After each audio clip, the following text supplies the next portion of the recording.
राधे राधे। कैसे हैं आप सभी? आशा करती हूँ अच्छे होंगे, मंगल होंगे। तो कहानी में आगे बढ़ते हैं। अम्मा अपने लाला के साथ, अपने कान्हा के साथ प्रयागराज पहुँच गई।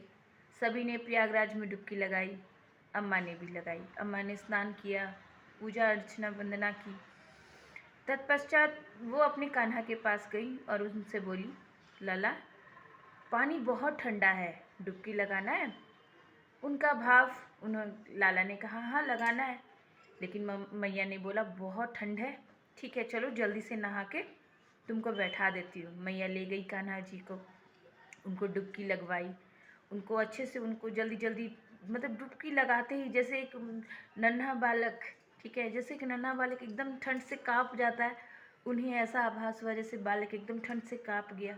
उन्होंने तुरंत उसे गर्म, उसका पोंछने के लिए उसके लिए ले गई थी कान्हा जी के लिए। उनसे उसको पोंछा, उनको गरम गरम तुरंत कपड़े पहनाए, उनको आसन पे बिठाया, उनको मतलब उनको पूरा ऐसा ऐसा उनके लिए कर दिया कि वो पूरी तरीके से अंदर से गर्माहट महसूस कर सके, जिस भांति एक छोटा सा शिशु कर सकता है।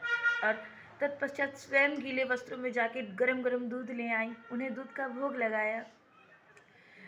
मतलब कहना यही है कि माँ अम्मा जी में वात्सल्यता की कोई कमी नहीं थी।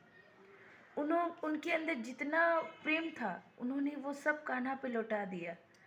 कान्हा जी को दूध का भोग लगा के उन्होंने फिर वो अपने कपड़े चेंज करने गई। उन्होंने फिर तब तक में सबकी सबकी पूजा हो चुकी थी। प्रयागराज धाम का जो भी कार्य था वो सबका पूर्ण हो गया था। तो सब अब अपने अपने घर जाने को तैयार हो चुके थे। सब गाड़ी में आके बैठे, अम्मा भी अपने लाला के साथ गाड़ी में आके बैठ गई। कुछ समय बाद जैसे ही गाड़ी चलनी शुरू हुई वैसे ही अम्मा ने कहा, अरे अरे गाड़ीवान भैया रुक जाओ रुक जाओ। सब निकल, वहाँ से आते टाइम भी अम्मा जी ने यही किया था, अभी भी यही कर रही थी। सब थोड़े खींच के बोले, क्या अम्मा आप भी जब चलना होता है तब रुक जाओ रुक जाओ, अब क्या हो गया, अब क्या कर दिया आपके कान्हा ने? तो अम्मा ने बोला कि नहीं नहीं, कान्हा ने कुछ नहीं किया, बस थोड़ी सी हट कर रहा है कि उसे गरम गरम जलेबी खानी है। लोगों को लगा कि अम्मा का खुद खाने का मन हो रहा है, इसीलिए कान्हा के बहाने बहाना मार रही हैं। उन्होंने कहा, अम्मा ये जलेबी बाद में घर वहाँ जाके खा लेना, गाँव जाके, अभी रहने दो, अभी बहुत देर हो रही है रास्ते में, नहीं तो बहुत रास्ते में ही फंस जाएंगे।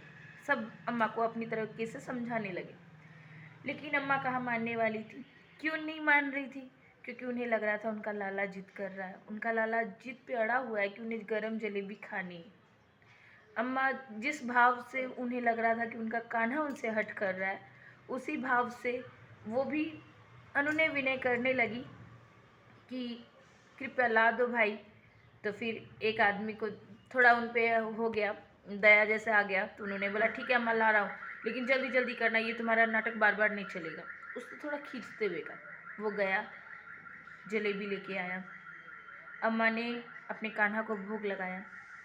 जैसा कि कान्हा जी को भोग लगाने के बाद पर्दा लगाया जाता है, तो अब बैलगाड़ी में पर्दा कहाँ से लाएं? तो अम्मा ने अपनी साड़ी को ही भोग के सामने पर्दे के रूप में उनके सामने कर दिया। अब सब अम्मा और कान्हा को देख रहे थे, सबकी नज़र उन्हीं पे थी। थोड़ी देर बाद अम्मा ने पर्दा हटाया तो जलेबी ज्यों की त्यों थी। सब ने कहा, लो अम्मा अब तुम्हारे कान्हा ने भोग लगा लिया, अब खा लो, तुम्हारा मन भर गया, अब चलते हैं।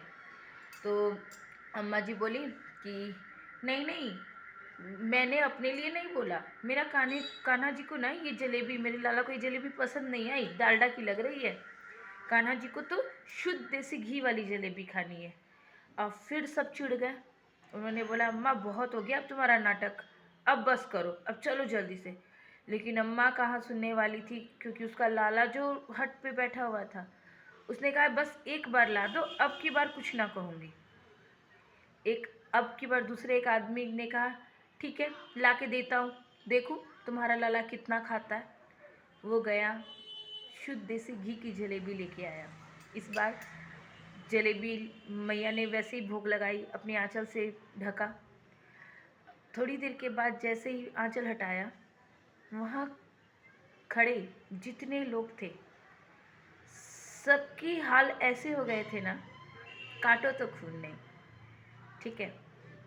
तो अम्मा ने कहा कि देख लिया, मेरे लाला ने खा लिया, क्योंकि जो भोग लगाई गई थी जलेबी की प्रभु को, वो एकदम ख़त्म थी।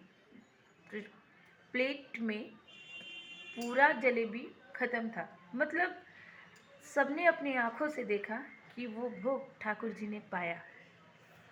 अब सब प्रभु से तो विनती कर ही रहे हैं, अम्मा जी के सामने भी झुक झुक के गिड़गिड़ा कर अपने अपराधों के लिए क्षमा मांग रहे हैं। जो उन्होंने खरी खोटी अम्मा जी को सुनाई, उसके लिए उनसे माफ़ी मांग रहे हैं। पर अम्मा अति भोली, उसने कहा कुछ नहीं, कुछ नहीं हुआ, कोई बात नहीं। फिर जिसने देसी घी की जलेबी ला के दी थी, वो तो साष्टांग अम्मा के पैरों पे लेट गया और खूब रोया, खूब रोया। रोते रोते माफ़ी मांगी। अम्मा ने कहा अरे भाई तुम क्यों रोते हो, देखो तुम्हारी लाई जलेबी तो कान्हा ने खाई।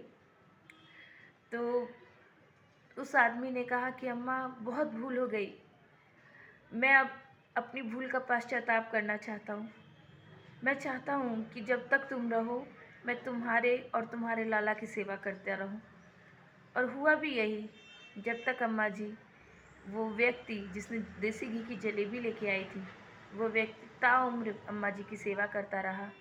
और जब अम्मा चली गई, अपने गोलोक धाम चली गई, अपने कृष्णा जी में समा गई, तो ठाकुर जी की सेवा उस व्यक्ति ने ले ली। तो ये कहानी कलयुग की है, लेकिन इसमें ऐसा कोई अंश नहीं है जिसमें चमत्कार नहीं दिखा। तो कहने का आशय यही है, कलयुग हो या सतयुग, सब युग प्रभु का है। आपको अगर किसी चीज़ की कमी है आपके अंदर, तो है विश्वास की, क्योंकि विश्वास से ही भक्ति जन्म लेती है और भक्ति ही प्रेम है।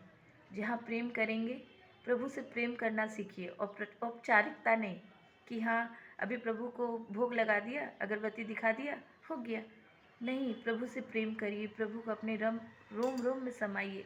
आप खा भी रहे हैं तो आपको भाव आना चाहिए कि नहीं मेरे प्रभु ने पाया। आप कहीं जा रहे हैं तो आपको भाव आना चाहिए, क्या मेरे प्रभु मेरे साथ हैं। आप कहीं जाएं, अगर आप ज़्यादा कुछ ना भी कर सकें ना, तो कहीं जाने से पहले एक बार अपने घर के मंदिर में खड़े होकर बोल करके तो देखिए, प्रभु मैं इस काम से जा रहा हूँ, आप मेरे साथ रहिए। देखिएगा, देखिए घड़ी तो हम सब बांधते हैं, लेकिन सब जो समय है वो तो आखिर प्रभु के हाथ में है। तो प्रभु से प्रेम करना सीखिए, प्रभु में लीन रहना सीखिए। ये नहीं कह रहे कि सब कुछ छोड़ छाड़ के प्रेम होता है, सब कुछ छोड़ छाड़ के भक्ति होती है, नहीं। आप जिस कार्य को कर रहे हैं, जिस जीवन को जी रहे हैं, उसी में उस कार्य को करते हुए अगर आप मानसिक रूप से प्रभु में, अपने अंतरात्मा में बसाएंगे प्रभु को, तो आपको भक्ति रूपी प्रेम अवश्य प्राप्त होगा। राधे राधे।